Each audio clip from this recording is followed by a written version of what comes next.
Recording progress. Quem que pode fazer a leitura, por favor? Horas depois encerrou-se a solenidade. Eu leio, Zé. Tá legal, beleza. Você diz onde parar, tá? Para parar, tá? Show. Horas depois, encerrou-se a solenidade e quando os visitantes abençoados deixaram o auditório, desaparecendo por onde se haviam adentrado, ainda tornados pela gratidão de Deus, afastamo-nos em reflexões profundas, silenciosamente na direção do nosso lar. No dia imediato, fomos em busca do irmão Cle- Crescêncio, que em nossa comunidade administrava as caravanas de viajores que se destinavam à terra em serviços especiais. Noutras oportunidades, houvéramos estado com ele, embora ligeiramente. Soubemos na ocasião que outros nobres espíritos haviam sido convocados para o labor de seleção de candidatos, em face da necessidade que dizia respeito ao expressivo número de caravanas a serem organizadas e enviadas ao orbe terrestre. Quando fomos atendidos pelo expediente obreiro da caridade, ele minudenciou-nos o plano, explicando-nos com simplicidade. Cada grupo será formado por 5 servidores que estão capacitados pela vivência do amor para atender aos mistérios que lhes dirão respeito. Evidentemente que as atividades exigirão vigilância e dedicação, em face das armadilhas das trevas, igualmente laboriosas e, sem dúvida, perversas. Tendo conhecimento que os irmãos amigos são afeiçoados ao atendimento às perturbações de natureza obsessiva em suas múltiplas faces, reservamos para ambos serviços neste campo, no qual foram no qual outras equipes também atenderão, porém cada qual com definidos compromissos, sem interferência de ações umas das outras. Descer à terra nestes momentos é como mergulhar em uma densa neblina, com dificuldade de avaliar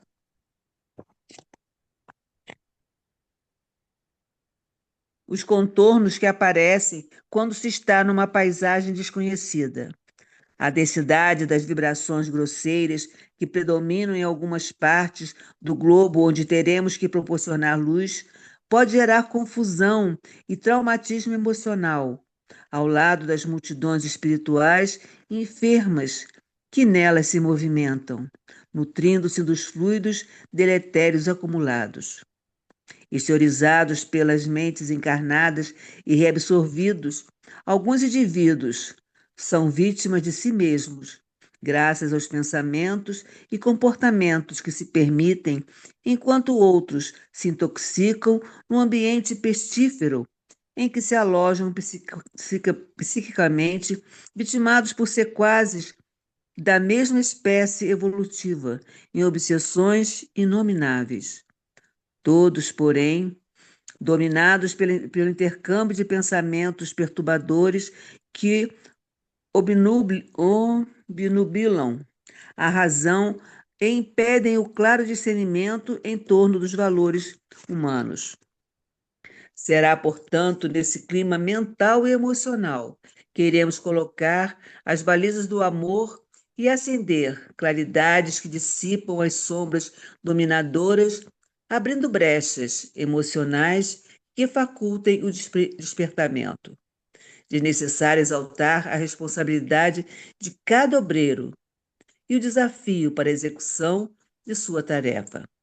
Haverá envolvimentos pessoais, reencontros com almas queridas, surpresas na constatação de ocorrências delicadas como afligentes, descerrando algumas cortinas que velam e dificultam a compreensão dos acontecimentos. Acima de tudo, porém, Jesus permanece atento e inspirando os seus seguidores, envolvendo-os em ternura e compaixão, em misericórdia e amor. Não temam, pois prosseguindo valorosos. Obrigado, Vera. Depois, Tá ok. Valeu, obrigado. Bom, gente, então, comentando essa passagem, o Crescêncio está só reforçando, né? E aqui o Filomeno também vai trazendo esses comentários das questões que envolvem essa dificuldade de muitas tarefas dessas que, apesar desses espíritos estarem na ambiência da Terra, nós temos níveis, né, de vibração.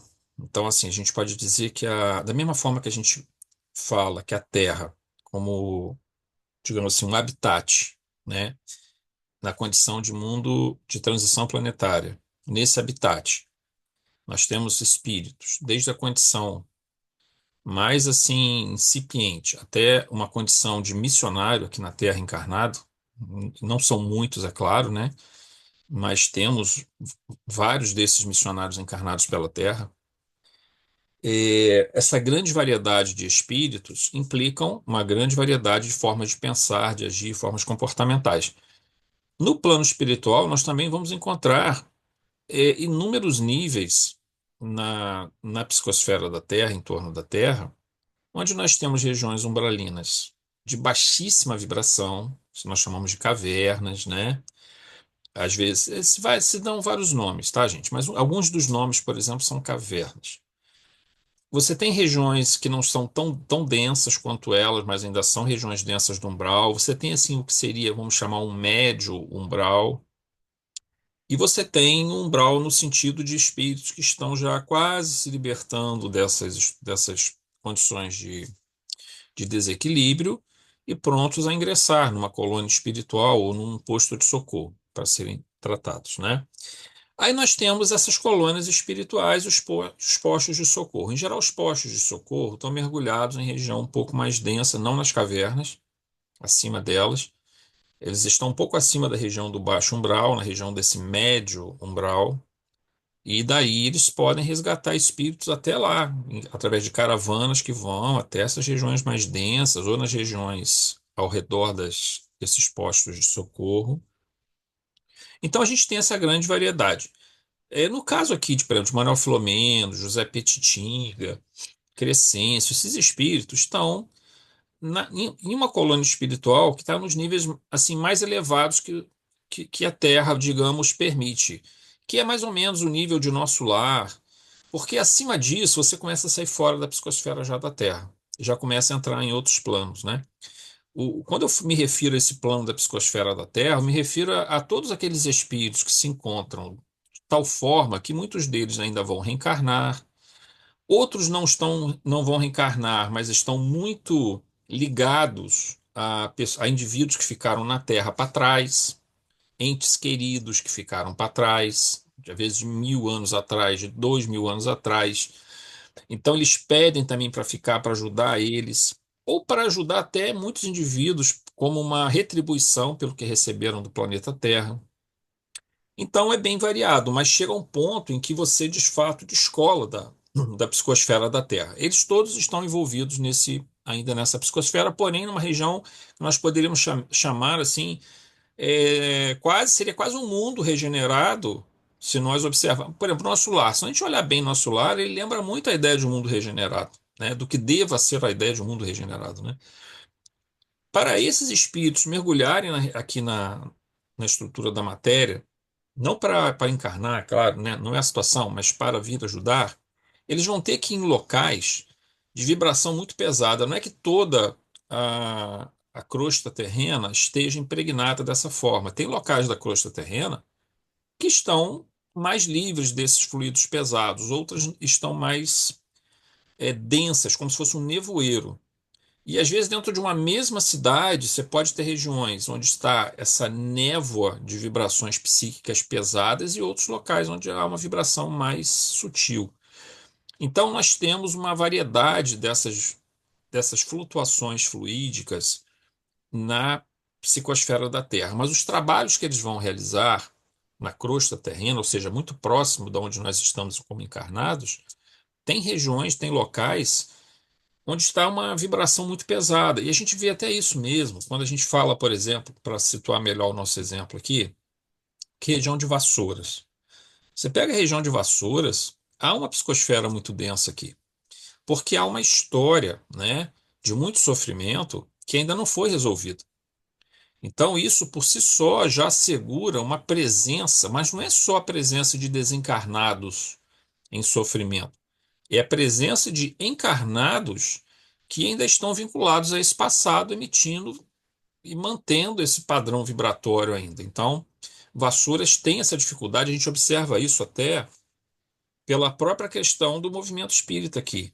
A dificuldade que é o movimento espírita em Vassouras, para nós termos aqui esse desenvolvimento. A gente encontra uma psicosfera densa. O mesmo acontece em regiões onde houve isso, por exemplo, Partido do Alferes, uma região também problemática, que era, né, pertencia a Vassouras também, e foi uma região de muitas fazendas ali, de café, muito problema com a escravidão e muita crueldade, mas muita crueldade mesmo ali naquela região. Então, conforme muitos relatos de reuniões mediúnicas, né? Espíritos que lá se manifestam ou se manifestavam até algum tempo atrás, muito sofrimento por conta desse período de escravidão que teve. Então, esse é um dos fatores, mas existem outras situações, regiões de aglomerações urbanas, onde se está vendo, digamos assim, muito medo, né? Muito extravasamento no vício e tudo mais, começam a ser aglomerações. A gente que nem te fala, por exemplo, você pega lá São Paulo, você vai pegar a região da Cracolândia, aquele local específico ali está um brau ali naquela região, entendeu? Porque muitos espíritos desencarnados se sentem atraídos aos encarnados e os encarnados atraem esses espíritos, aquela reação de uma mutualidade, né? Vamos dizer assim, uma simbiose mesmo de mentes. Então, esses trabalhos para essas entidades, eles são bastante sacrificantes, porém, eles não abrem mão disso, de fazer essa tarefa de auxílio para nós, porque para eles é uma satisfação, uma alegria, uma felicidade, é para eles um objetivo, um ideal, fazer o bem à Terra, retribuir o bem que receberam, e ao mesmo tempo eles também estão aprendendo. Cada vez que se faz esse mergulho na região mais densa para se fazer os socorros necessários, mais o espírito sai com uma bagagem maior, né? Então, vamos lá, no item 3.1, a gente coloca assim: Manuel Petitinga, Manuel Filomeno e José Petitinga vão ao encontro do instrutor Crescêncio, encarregado de organizar e administrar as caravanas socorristas, né? Seriam 100 grupos. Ele se dirige aos dois espíritos, reconhecendo as tarefas que os dois já estavam mais acostumados, qual seja de assistência e orientação no campo das obsessões. A gente observa que Manuel Filomeno tem duas fases da obra dele, e sempre que eu falar Manuel Filomeno, entendam que o José Petitinga está sempre trabalhando com ele nessas tarefas, tá? Mesmo que não apareçam nos livros. A primeira fase mais ou menos aí começa na década de 70, 80, meados da década de 90, onde surgem aqueles livros onde Manuel Filomeno vai trabalhar muito a fundo a questão da obsessão. Esse livro ainda trabalha ainda, tá? Mas é aqui o Divaldo, esse livro é de... Deixa eu ver aqui. Esse livro é de 2004. O Divaldo já estava com uma certa idade aqui, né? Já estava com 77, 78 anos. Então, o que que acontece? Ele, na verdade, aos 74 anos, ele já não tinha mais condições de fazer um trabalho com tanta concentração, porque exige muita energia do médium, e tem que se respeitar a questão da estrutura física do médium, né? De poder fazer uma psicografia tão pesada quanto a gente vai retrocedendo. Pesada que eu me refiro, assim, temas que se aprofundam muito, exige um nível de concentração muito intenso do médium junto ao espírito. Consome muito do médium, muita energia do médium, esse tipo de psicografia. Aí, nessa primeira fase, se desenvolve um trabalho que é de. Por isso que a gente pretende estudar mais as obras de Manuel Filomeno, porque são as obras de obsessão e desobsessão, as obras de desequilíbrios sexuais, inclusive no plano espiritual, e as obras de loucura espiritual.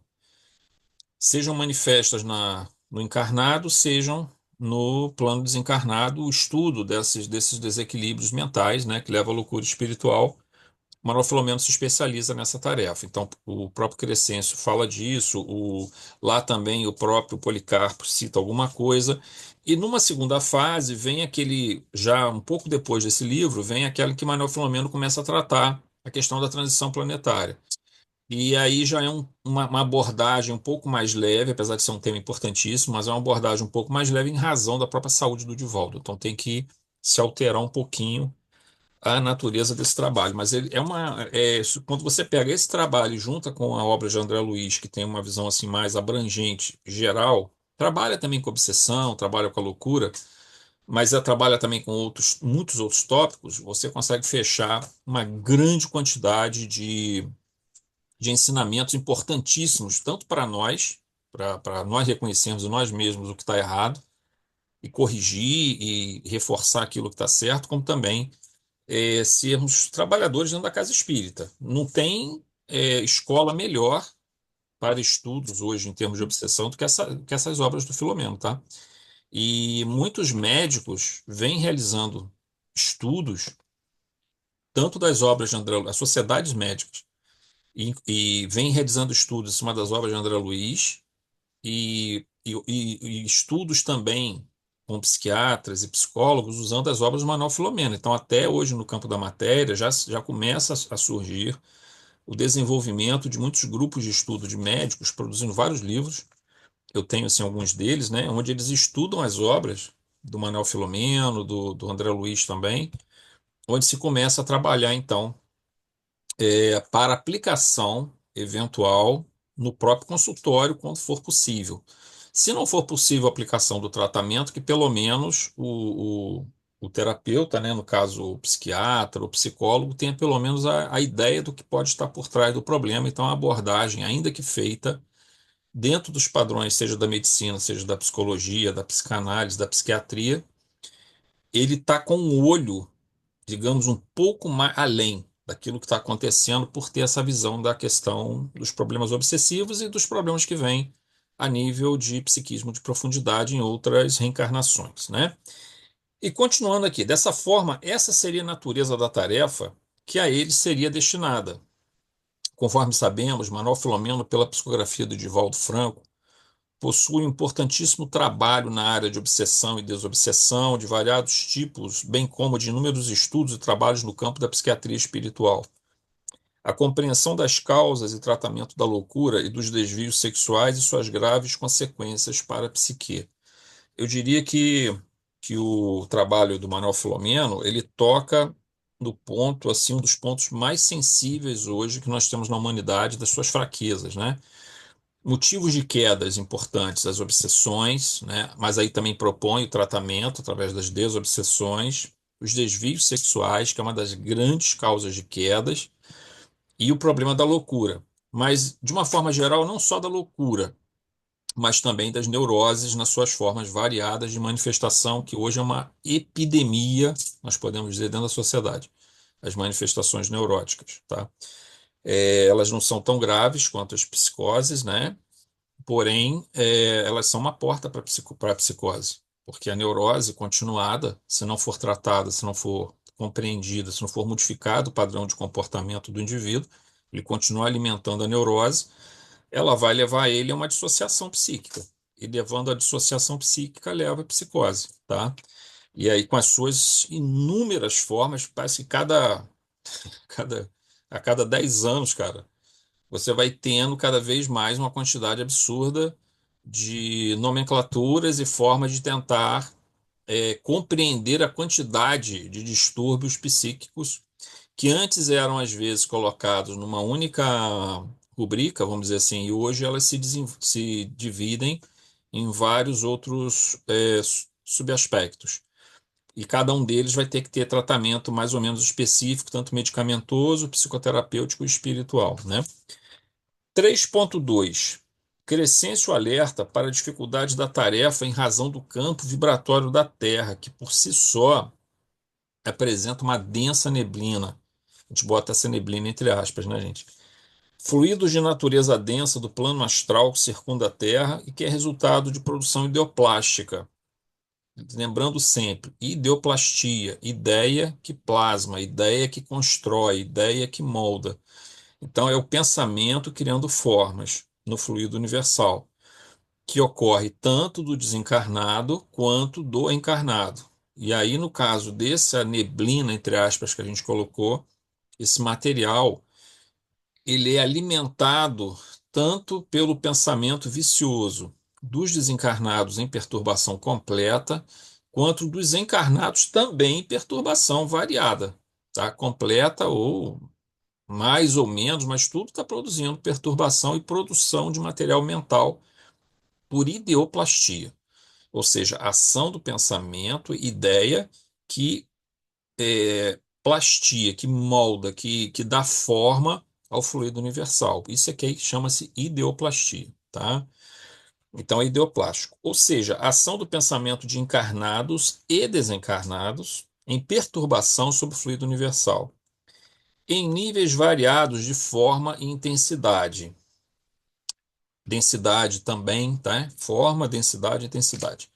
Essa conexão entre mentes perturbadas do plano material e do plano astral se constitui uma espécie de simbiose mental. Encarnados e desencarnados se estimulando mutuamente em pensamentos em desequilíbrio e comportamentos em total desvinculação com a lei divina, com a luz divina. Trabalhar nesse clima psíquico desfavorável exige experiência, fé, perseverança, conhecimento, em profundo amor e desejo de auxiliar todos aqueles que se encontram enfermos nos dois planos da vida. E eles também, conforme o próprio Crescêncio coloca, poderão encontrar entes queridos do passado que vão estar em condições talvez de necessitar de auxílio, e o espírito, para fazer isso, ele tem que ter um equilíbrio muito grande, porque ele vai ver um ente querido, alguém que foi um filho, foi um pai, uma mãe, seu esposo, a sua esposa, numa situação de desequilíbrio aqui na Terra, que ele vai ter também que ajudar. Às vezes o destino, né, vamos dizer, a lei divina une esses dois em determinados momentos e o espírito, para fazer esse trabalho, tem que ter muito equilíbrio. Então, não é um trabalho, esse tipo de trabalho aqui, como ele se destina a ajudar obreiros, trabalhadores que estão em perigo, estão em risco, ele exige ainda mais experiência, por isso há uma seleção maior. Não dá para pegar trabalhadores inexperientes para fazerem essa tarefa. Eles têm que, de fato, pela densidade do local onde eles vão e tudo mais, e os espíritos que eles vão ter que lidar, vai ter que ter uma preparação melhor. É importante quando a gente fala nessa questão dessa atmosfera fluídica, dessa neblina que a gente coloca aqui, é o seguinte: a gente diz que ela não tem vida própria, certo? Eu já falei várias vezes nos nossos estudos no centro. Na nossa casa mesmo, digamos que você tem uma vibração, uma psicosfera negativa, resultado de brigas, de pensamentos negativos que a pessoa tem. Imagina o lar de uma pessoa que tem ideações suicidas, tá? Ora, a ideação suicida, ela facilmente atrai espíritos com o mesmo pensamento, se é que a pessoa também não está sendo vítima dos próprios obsessores.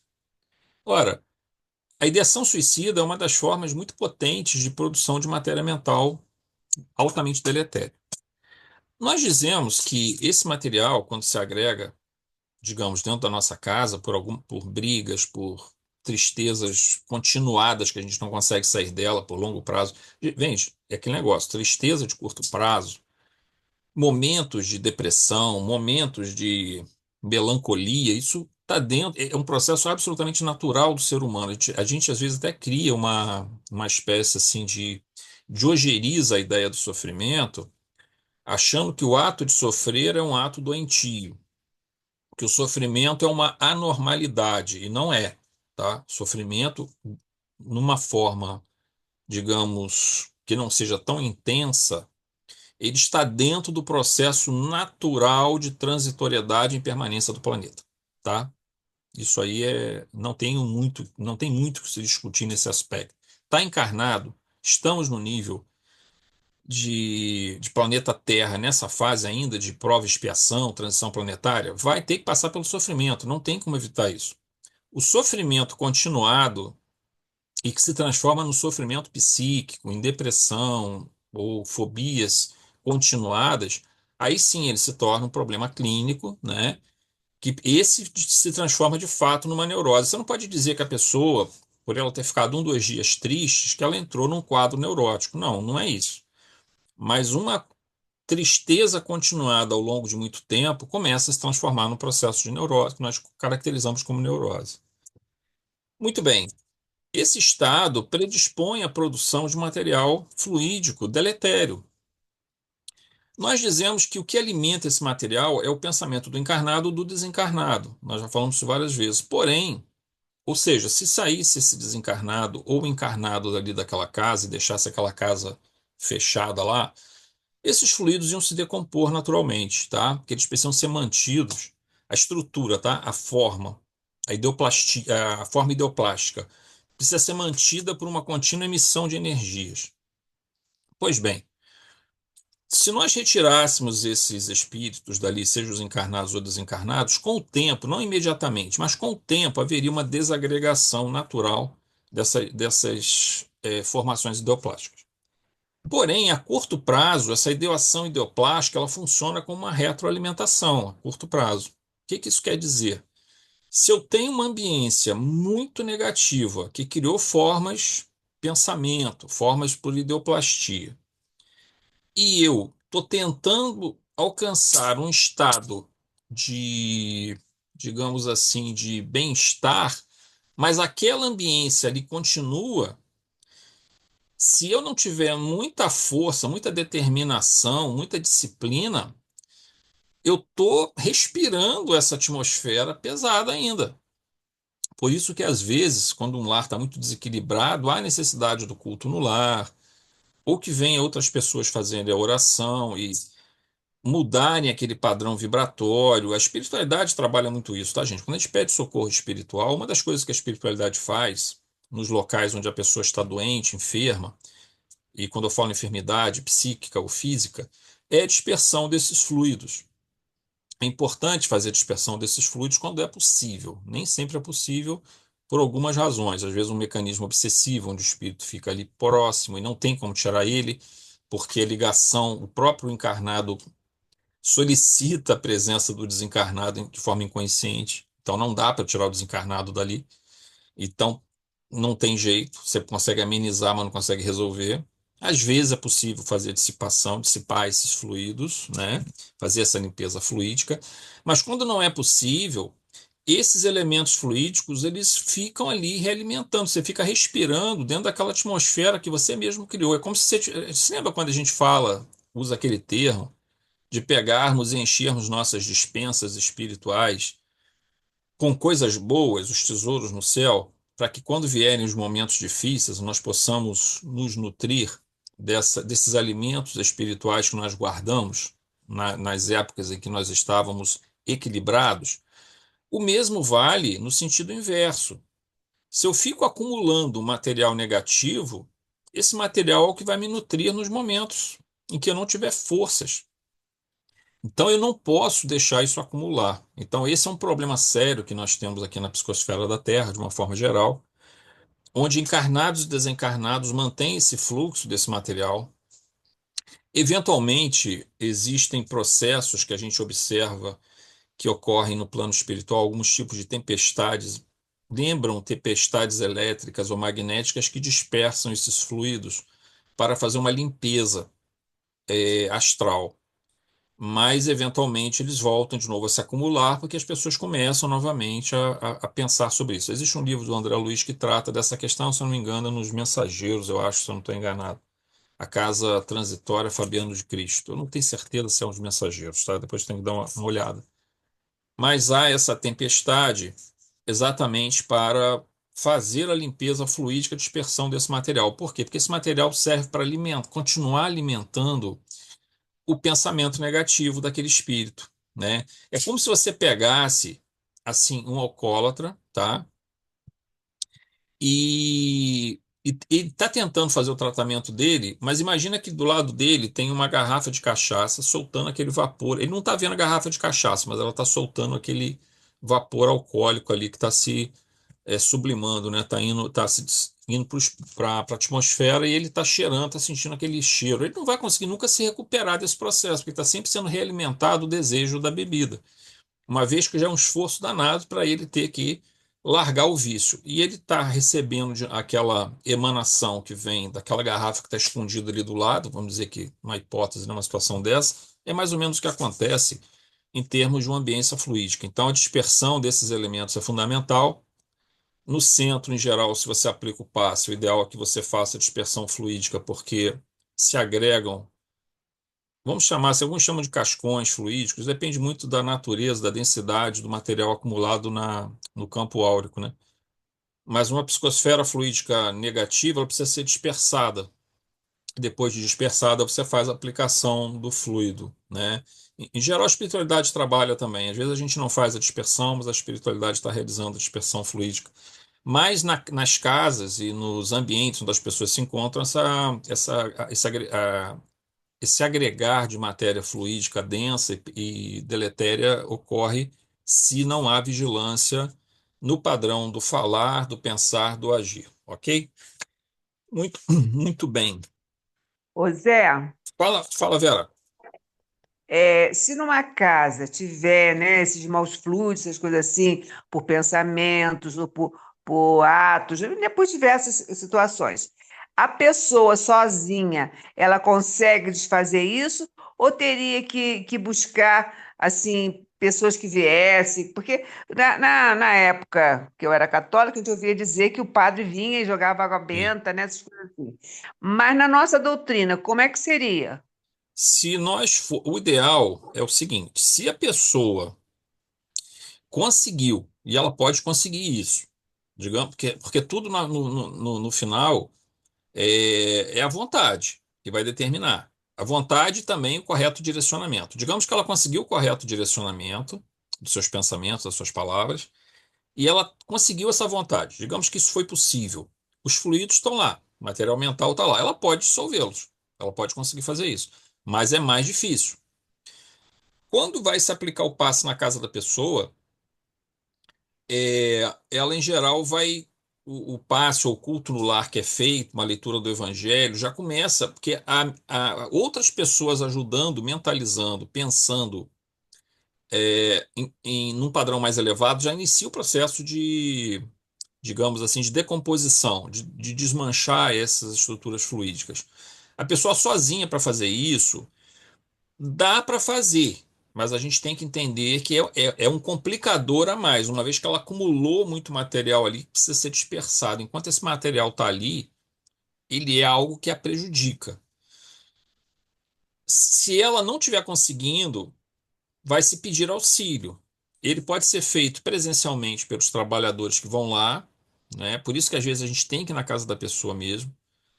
Ou a própria espiritualidade, quando a gente faz por intercessão, ou se a pessoa conseguir pedir com muita fé, com muita e tiver esse merecimento, tiver essa condição, espíritos que se preocupam com ela, que estão envolvidos com ela, ou ela tem o merecimento, as próprias entidades vão começar a fazer essa dispersão fluídica. Agora, é importante observar se não há obsessor ligado a ela, porque se ela tiver um obsessor ligado a ela, o que que acontece?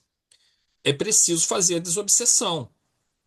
Porque para a pessoa se desvincular de um obsessor, aí já a gente não está falando aqui de uma obsessão ainda, nós estamos falando só de um material fluídico, ideoplástico, que é digamos assim, uma espécie é, de suprimento de material fluídico que vai complicando, dificultando para a pessoa.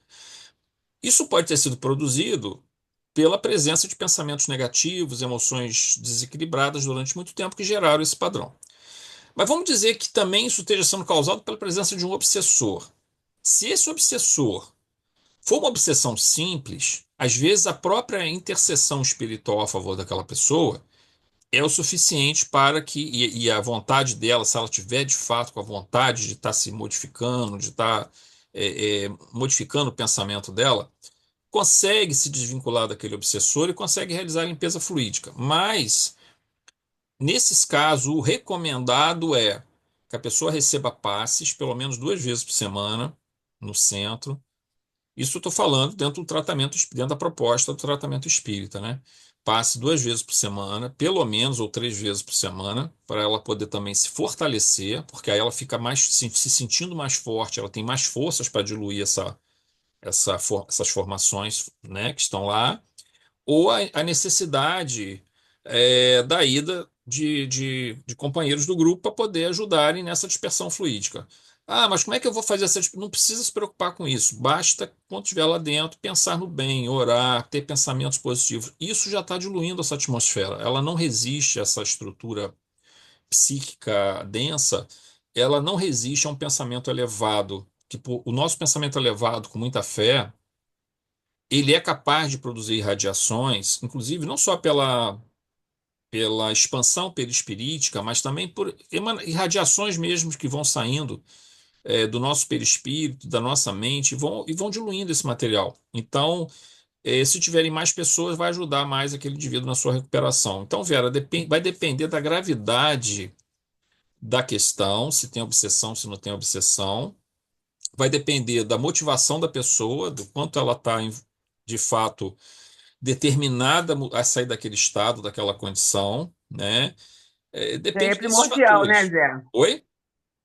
Essa modificação da pessoa é primordial, né? Sim, ela tem que ter, não tem jeito, mas se tiver obsessor envolvido, há uma dificuldade, né? Ah, sim, Porque entendi. ele vai criar todo tipo de obstáculos, então, às vezes até de ordem física para ela. Então, às vezes vai ter que ter ajuda externa, né? Por isso Entendi. que é, esse, é que nem a gente fala, né? Esse processo de cura e autocura que nós realizamos, ou seja, nós estamos tentando nos curar e tentando ajudar a curar os outros, né? Todos nós, de certa forma, estamos fazendo isso. Nós tentamos ajudar os nossos filhos tentam nos ajudar, não quando eles são novinhos, né? Mas quando eles ficam É. mais amadurecidos, eles vão também nos ajudar. É um processo de trocas incessantes, né? De intercomunicação, de interconectividade, que essa é a forma ideal, porque sozinhos é muito difícil, né, nós conseguirmos fazer isso. Então a gente tem que estar sempre envolvido num grupo para nos ajudarmos. E dessa forma, é que nem a gente costuma dizer, né, um galhozinho fininho não tem força nenhuma, mas se você pegar 10, 15, 20, 30 galhos e formar um feixe, ele se torna muito forte, né? Então essa É. é a ideia, que se possa com essa união, com essa ajuda, facilita muito. Agora, não impede que a pessoa sozinha consiga, não. A pessoa pode conseguir, mas é sempre um pouco mais difícil, né, Vera? Ô Entendi. Zé, Oi, Mônica. deixa eu te fazer uma pergunta, aproveitando o gancho da Vera aí, por favor. É, uma vez a Anete Guimarães, numa palestra que ela fez aqui no Lar Meimei, ela citou que um amigo a convidou para dar um passe no netinho que não parava de chorar.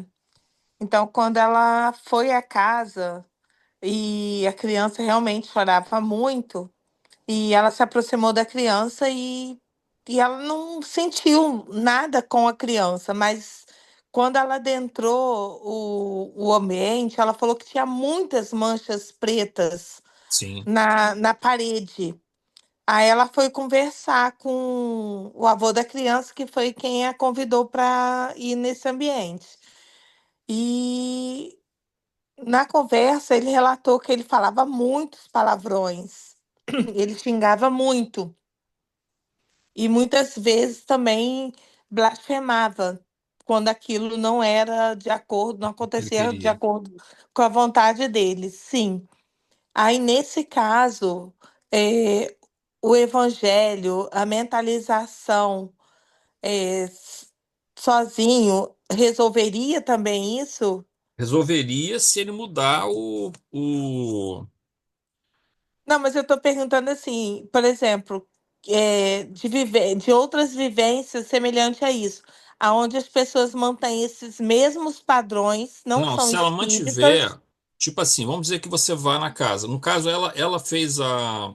Ela conseguiu dispersar esses ela agressores. ela conseguiu, mas ela o orientou, né, Sim. a fazer o evangelho no lar, a se reeducar. Mas Sim, num sim. lar onde a pessoa não é espírita, não acredita e acha que isso faz parte da vida, Vai continuar tendo lá. assim, no lar de 4 pessoas, só uma é espírita, ela conseguiria sozinha auxílio para Pode essas conseguir. emanações Não é, negativas? não é só o fato dela ser espírita, né? Ela teria que Sim, ter. sim, Ela ser espírita ajudaria por ela entender o que está acontecendo no ambiente, né? sim, a mecânica A da mecânica. coisa ali. Exatamente. Ela entenderia a mecânica da coisa.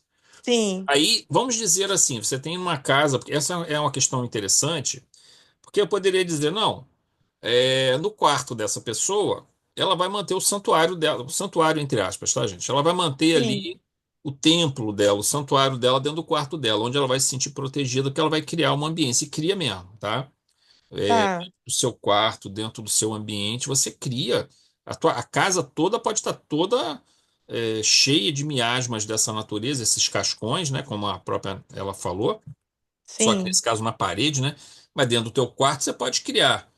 Só que acontece que a gente sabe que tem casas que não tem um quarto para cada pessoa, né? As pessoas vão dormir uhum, ali, tudo amontoado, não tem jeito. São pessoas mais, às vezes, mais humildes, dependendo da situação, né? Da condição financeira. Então não tem como. sim, Uma pessoa pode sim, pode mudar isso. Há um exemplo que está no livro do André Luiz. Eu agora me esqueci o livro, não é o Mensageiros, não, tá? Também não é o Obreiros. Eu não sei se é no mundo maior, cara. Eu vou só falar a história mais ou menos para vocês verem se vocês sim, depois lembram, tá? Eu não me lembro qual é o livro. É o seguinte: vai a mãe, a filha e o filho para o centro. O rapaz e a mãe estão obsidiados, tá? A menina não está obsidiada, mas ela sofre porque ela mora no mesmo lar ali. E aí, quando eles chegam dentro do centro, é feito o tratamento de desobsessão. Eles recebem os passes, eles saem aliviados. Mas no momento em que eles saíram do lado de fora, começam de novo a falar a mesma coisa. Ah, a vida me castigou tanto, a vida é tão difícil. E aí a palavra, ela tem uma capacidade de potencializar o pensamento extraordinário. O pensamento nosso é muito forte, mas a palavra ainda potencializa mais o pensamento. É como se ela realimentasse o pensamento. E aí eles começam aquilo, daqui a pouco tá os obsessores de novo ali junto deles. sim, Aquela aura que estava em torno deles, totalmente, é, digamos assim, já mais clareada, né, mais limpa, na hora que sai do centro, meia hora, 20 minutos depois de caminhada, já está tudo obscurecido de novo, né? Pra gente sim, vê como é que isso muda. Aí o que que acontece? O rapaz, ele não mora com a mãe, não. Na verdade, quem mora com a mãe é a menina. O rapaz era casado, morava com a esposa. Quando ele deixa a mãe e a menina e vai para a casa dele, aí o André Luiz ele estranha, porque dentro da casa fora da casa dele estava cheio de entidades ali, inclusive muitas daquelas ligadas a ele, mas dentro da casa estava uma luz muito grande e essas entidades não conseguiam entrar lá dentro. Quando ele entra dentro da casa, a esposa dele era uma pessoa que cultivava muito a oração, uma pessoa assim que mantinha o pensamento muito elevado. Então, com isso, ela conseguia limpar, fazer uma limpeza fluídica, e era o que estava salvando ele, porque, na verdade, dentro da casa, aquelas horas que ele ficava ali, ele estava livre dessas vibrações mais pesadas e dessa ação espiritual mais intensa contra ele. Saía da casa, de novo vinha aquele monte de companhia espiritual, porque ele não vigiava o pensamento dele. Então, sim, é possível sim que uma pessoa consiga reequilibrar a ambiência de uma casa, mas ela vai ter que estar lutando o tempo todo, desmanchando formas fluídicas que estão sendo criadas por aqueles que são invigilantes com a palavra, com o comportamento, com os pensamentos. Então, dá para se fazer, mas aí vai ter que se sim, exigir mais disciplina e mais cuidado de pensamento daquela pessoa, coitada, que está ali tentando, né, equilibrar essa situação. sim, O caso, por exemplo, que ela foi, digamos que ela conseguiu então dispersar esses fluidos que estavam ali. Se eles começam a seguir a orientação dela, especialmente esse avô da criança, beleza, cara, você consegue praticamente eliminar a formação novamente Mas a gente sabe que esse hábito de falar mal, de reclamar da vida, isso cria um hábito, né? Isso cria uma. Não é, vejam, não é só um hábito psíquico, mental. Ele é um hábito que se cria no cérebro também. A gente bate muito nessa tecla. Da mesma forma que um agregado fluídico de matéria densa realimenta, e isso atrapalha um pouco por essa realimentação os nossos pensamentos negativos, porque a gente criou aquilo ali que está guardadinho ali. A hora que a gente tenta pensar positivo, aquele troço, a gente está mergulhado naquilo, está dentro do nosso ambiente, onde a gente está, a gente tem que ter muita força para diluir esse material. Mas o nosso cérebro também, ao se habituar ao pensamento e à palavra sempre negativa, sempre de raiva com a vida, sempre pessimista, nunca tendo gratidão, nós vamos ter os correspondentes, os elementos, digamos, de conexões sinápticas correspondentes. Ou seja, as nossas atuações vão enfraquecer, o nosso cérebro vai ficar com uma área, digamos, de enfraquecimento do controle do córtex frontal, do lado esquerdo, e, por exemplo, um fortalecimento das conexões para as amígdalas, que são as disparadoras de raiva, de fuga, ou de medo, mas também de enfrentamento. Então, o indivíduo fica mais explosivo, ele fica mais raivoso, porque ele está fortalecendo conexões sinápticas que não são para ficar sendo fortalecidas dessa forma e enfraquecendo o controle que normalmente é realizado no nível do córtex frontal, né?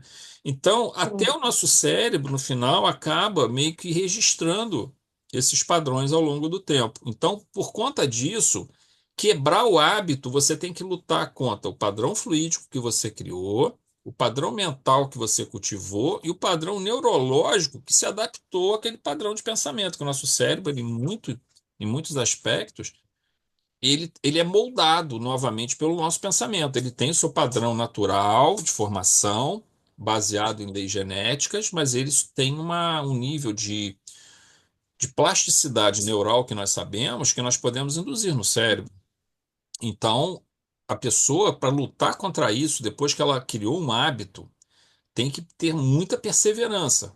Consegue, mas tem que ter a perseverança. Mas consegue sim, é possível. É igual o mecanismo do vício, então, né, É. Zé? O vício é a mesma coisa. Exato. Ele cria É a mesma coisa. o vício. Por exemplo, você vai dizer assim: o indivíduo vai tomar, vamos dizer, o álcool para tentar diminuir a sua, digamos, a sua ansiedade, tá? O álcool, ele tem o potencial de, igual a cocaína, só que a cocaína é diferente. A cocaína você vai criar um estímulo muito grande, né? Um potencial de estímulo muito grande. O álcool vai ser assim um depressor, né? Depressor. É um depressor. Sim. Só que tanto a cocaína quanto o álcool, por serem exógenos ao cérebro, eles têm um potencial de criar sinapses muito fortes e muito resilientes, por conta da dopamina que eles jogam com muita intensidade. A dopamina ela é um construtor de sinapses. Então, isso é importante a gente entender, porque a gente acha que às vezes a dopamina está só ligada à sensação de prazer, né? A serotonina está mais ligada à sensação de prazer. A dopamina também está, mas a dopamina está ligada à sensação de motivação. E ela, o que que ela faz? Ela fortalece essas vias sinápticas, mas de maneira tão intensa que a via sináptica construída por cocaína ou por álcool, tipo assim, não é construída, mas digamos assim, potencializada pelo disparo muito grande de dopamina, essas vias sinápticas são dificílimas de serem desfeitas, a tal ponto que no caso do álcool, simplesmente não se consegue desfazer a via sináptica. O indivíduo ele deixa de pensar no álcool, mas ele não pode chegar perto do álcool. Se ele provar aquela via ativada de novo, Volta tudo. volta Sim. tudo de novo. Então, mas o que que levou ele ao álcool ou a cocaína? Em geral, um problema de natureza psíquica, uma tristeza muito grande, uma ansiedade muito grande. Só que aí se transforma também num problema físico. Aquilo que é psíquico também se transforma no físico. Por quê? Porque construiu uma via sináptica muito forte que precisa ser agora, não vou dizer que vai ser inibida, ela tem que ser meio que curto-circuitada. Você tem que criar novas vias para tentar escapar dela. E ter um hábito muito rigoroso de não se aproximar novamente do fator que desencadeia aquele vício, né? aquele desejo. Sim. Então, assim, dá para se resolver essas coisas? Dá. Mas, em geral, criança. Agora, voltando a essa questão também que você falou, Mônica, questão de crianças. Cara, criança é um bichinho muito sensível. Ela é um médiumzinho. Toda criança é um médiumzinho Uhum. de percepção. Criança começou a chorar muito e não tem uma causa assim física bem definida, ou não tem uma causa neurológica, não tem nada disso, pode ser meramente percepção de ambiente muito pesado, presença de entidades, presença de formas mentais, formações mentais, né, formas de pensamento. Então, quando a gente mentaliza para a criança, sempre que a criança, reclamação de criança com problema de sono, que não consegue dormir, acorda com pesadelo, sempre que a gente for mentalizar, e até eu deixo com vocês essa dica assim, né? Sempre que nós formos mentalizar ou pedir por uma criança, tá? Até desde a idade mais tenra até os seus 7, 8, 9 anos de idade, mais ou menos, vai pedir por criança, e mentaliza também a limpeza fluídica do ambiente, ou pede pela limpeza fluídica do ambiente. Porque, em geral, ou nós temos um espírito ali que não tem às vezes nem ligação com a criança, mas ele está ali e ela está percebendo ele, um espírito em sofrimento. Ou nós temos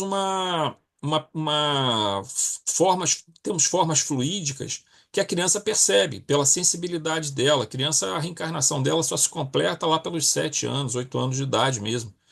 O cérebro dela está ainda numa fase muito tênue, né, de formação, de desenvolvimento, e o perispírito ainda não está plenamente consolidado no corpo físico. Ele ainda tá, a criança ainda tem esse perispírito muito flexível ainda.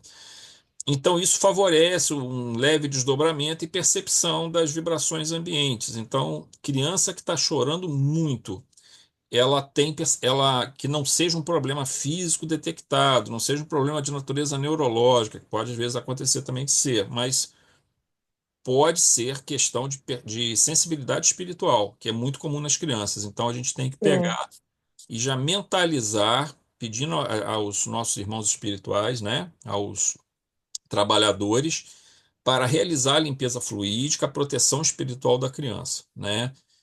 E isso vai Sim. ajudar bastante. Em geral, tem resultados muito bons quando a causa é essa, né? Se a causa for esse tipo de problema, tá? Tá bom, obrigada, Zé, pela explicação. Falou, Mônica.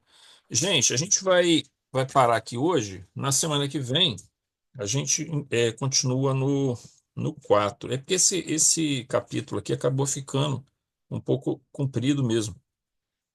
Mas tinha muita coisa que a gente tinha que falar e não tem como passar batido, não, porque tem muito a ver com o nosso trabalho, né, que a gente está tentando realizar, e tem a ver também com a nossa própria transformação, né, com aquilo que nós mesmos passamos, as nossas próprias situações difíceis, momentos difíceis das nossas vidas.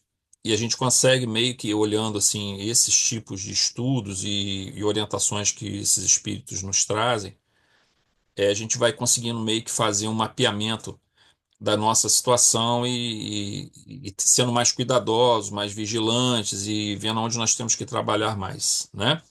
Então nós vamos fazer aqui vamos pausar aqui